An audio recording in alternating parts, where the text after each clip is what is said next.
নমস্কাৰ বন্ধুসকল, মই বৰ্তমান আজি উপস্থিত আছো কাকপথাৰ ২ নং তেজী গাঁৱত আৰু ২ নং তেজী গাঁৱৰ এগৰাকী ছাত্ৰী ঘৰলৈ আহিছো আৰু এই ছাত্ৰীগৰাকীয়ে নিট পৰীক্ষাত 472 নম্বৰ সহ সুখ্যাতিৰে উত্তীৰ্ণ হৈ নিজৰ যোগ্যতা অৰ্জন কৰিছে MBBS পঢ়িবৰ কাৰণে। আজি আপোনালোকে এই ভিডিঅ'টোৰ পৰা বহু কথা জানিব পাৰিব, বিশেষকৈ আমাৰ উঠি অহা ছাত্ৰ ছাত্ৰীসকলে গোটেই জনগোষ্ঠীটোৰ ভিতৰতে সৰ্বোচ্চ নম্বৰ পাইছে আৰু মই আজি কিদৰে পঢ়িছিলে কেনেকৈ পঢ়িছিলে অকমান আপোনালোকক জনাবৰ কাৰণে চেষ্টা কৰিম। সকলোৰে আশীৰ্বাদ শুভেচ্ছা সদায় লাগিব যাতে আমাৰ তুষাৰ ৰাণীয়ে ভৱিষ্যতে এগৰাকী MBBS হৈ আমাৰ অসমৰ কাৰণে গৌৰৱ কঢ়িয়াই আনে। তুমি কেনেদৰে পঢ়িছিলা, কিমান সময় পঢ়িছিলা অকণমান? নমস্কাৰ, মোৰ নাম তুষাৰ ৰাণী মৰাণ আৰু মই নিট পৰীক্ষাত এই বৰ্ষৰ 472 নম্বৰ পাবলৈ সক্ষম হৈছোঁ আৰু আশা কৰিছোঁ যে মই MBBS পঢ়িবলৈ এখন চিট লাভ কৰোঁ। ক'বলৈ গ'লে MBBSৰ যিটো এণ্ট্ৰেঞ্চ এক্সাম নিট, তাৰ কাৰণে মই যোৱা বছৰ জুন মাহৰ পৰা ষ্টাৰ্ট কৰিছিলোঁ যিটো কোচিং, য'ত আমাক 11 আৰু 12ৰ চিলেবাছটো পূৰা কৰা হয় যাতে আমি নিটৰ চিলেবাছটো কভাৰ কৰিব পাৰোঁ। এইটো ক'ত লৈছিলা? মই লৈছিলোঁ ডিব্ৰুগড় কেৰিয়াৰ পইণ্টত। আৰু মই কেৰিয়াৰ পইণ্টৰে যিখন স্কুল আছে junior college doctor Radhakrishnan school, তাতে মই হায়াৰ ছেকেণ্ডেৰী 11 আৰু 12 পঢ়িছিলোঁ। তাৰ পাছত মই তাৰে কোচিং চেণ্টাৰ কেৰিয়াৰ পইণ্টত জইন কৰিছিলোঁ। তাৰ আগত মই সৰুৰ পৰা অংকুৰ মুকুল আৰু প্ৰথম শ্ৰেণীৰ পৰা 10ম শ্ৰেণীলৈকে জাতীয় বিদ্যালয় কাকপথাৰত অধ্যয়ন কৰিছিলোঁ। তাৰপিছত মই ডিব্ৰুগড়লৈ গৈ বাকীখিনি মোৰ পঢ়াটো কৰিছিলোঁ। তুমি কিমান সময় পঢ়িছিলা? ক'বলৈ গ'লে আমাৰ 8:30 পৰা 3:40লৈকে যিখিনি কেৰিয়াৰ পইণ্টৰ ক্লাছ, তেনেকুৱা ক্লাছ কৰিছিলোঁ। এটা ক্লাছ 1.5 ঘণ্টাৰ আছিলে, তেনেকুৱাকৈ 4টা ক্লাছ, টোটেল 6 ঘণ্টা ক্লাছ হৈছিলে। তাৰপিছত আহি ৰেষ্ট লৈ হয়তো মই 5-6 ঘণ্টা পঢ়িছিলোঁ, ব্ৰেক লৈ লৈ পঢ়িছিলোঁ। হয়তো কেতিয়াবা পঢ়োতে দেৰিও হৈছিলে, ৰাতিও পুৱাইছিলে, 3-4 বাজিছিলে। কেতিয়াবা এটা টাইম মেইনটেইন কৰিছিলোঁ, ৰাতিপুৱা আকৌ ক্লাছো যাব আছিলে।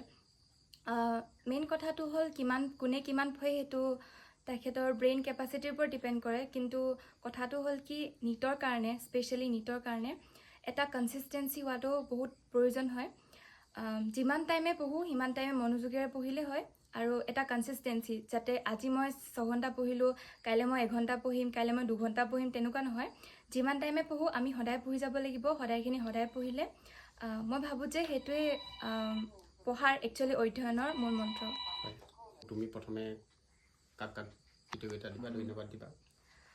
প্ৰথম কৃতজ্ঞতাটো মই মোৰ পিতৃ মাতৃকে দিম। মোৰ পিতৃ মাতৃ, তাৰোপৰি মোৰ শিক্ষাগুৰু মানে মই জাতীয় বিদ্যালয় কাকপথাৰ, ৰাধাকৃষ্ণন স্কুল আৰু কেৰিয়াৰ পইণ্টৰ যিসকল মোৰ শিক্ষক শিক্ষয়িত্ৰী আছিলে, মই সকলোকে মোৰ এই সফলতাৰ বাবে কৃতজ্ঞতা জনাব বিচাৰিম। তাৰ উপৰিও মোৰ ঘৰৰ সকলো পৰিয়াল আৰু গাঁওবাসীক বা কাকপথাৰৰ যিসকল মানুহে মোৰ এই সফলতাৰ যাত্ৰাত শুভাকাংক্ষী হিচাপে মোক বহুত সাহস দি গৈছিলে, মোৰ ওপৰত বিশ্বাস ৰাখিছিলে, তেখেত সকলোকে মই এই কৃতজ্ঞতা জনাব বিচাৰিম।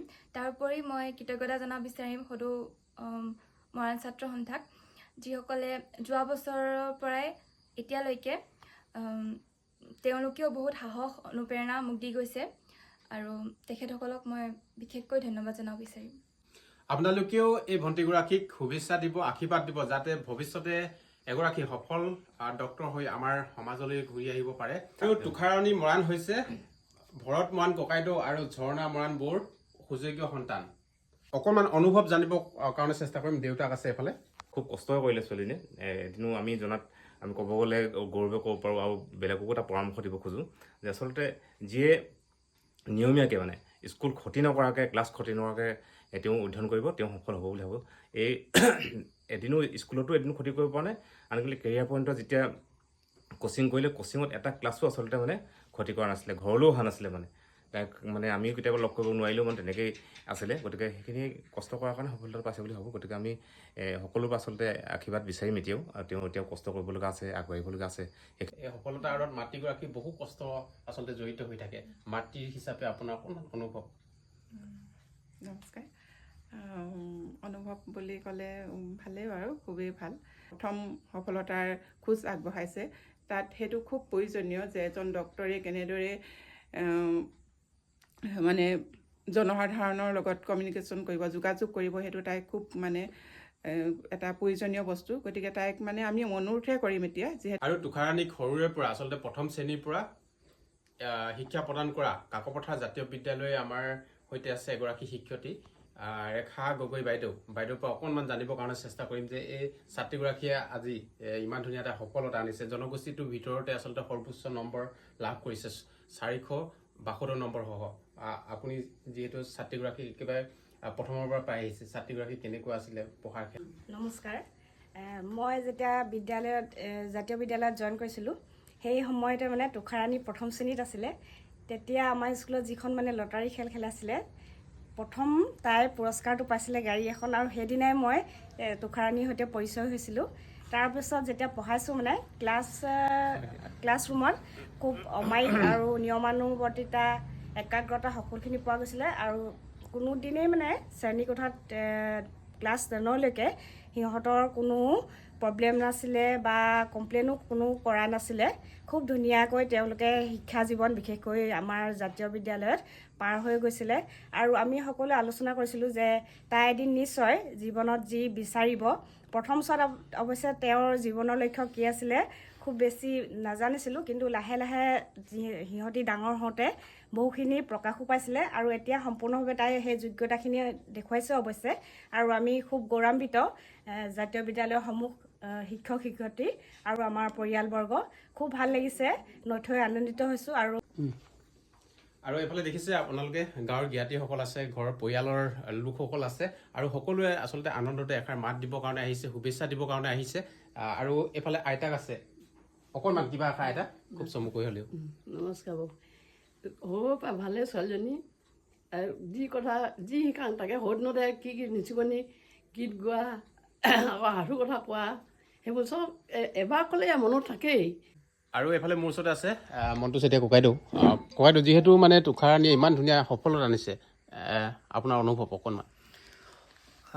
অতি সুখী হৈছোঁ। আচলতে এনেকুৱা ধৰণৰ এটা পিছপৰা অঞ্চলৰ পৰা গৈ যে সফলতা অৰ্জন কৰিছে, তাৰ বাবে আমি সঁচাই সুখী হৈছোঁ আৰু আন্তৰিক শুভেচ্ছা জ্ঞাপন কৰিছোঁ ভতিজা তুষাৰাণীক। গতিকে সুন্দৰকৈ আগবাঢ়ি যাওক, মানৱ বিৰোধী হিচাপে মানুহৰ বাবে কাম কৰিবৰ কাৰণে উৎসাহিত হওক, অনুপ্ৰাণিত হওক। গতিকে আশা ৰাখিছোঁ আমি আমাৰ সদায় শুভেচ্ছা আৰু শুভকামনা সদায় থাকিব তাইৰ প্ৰতি।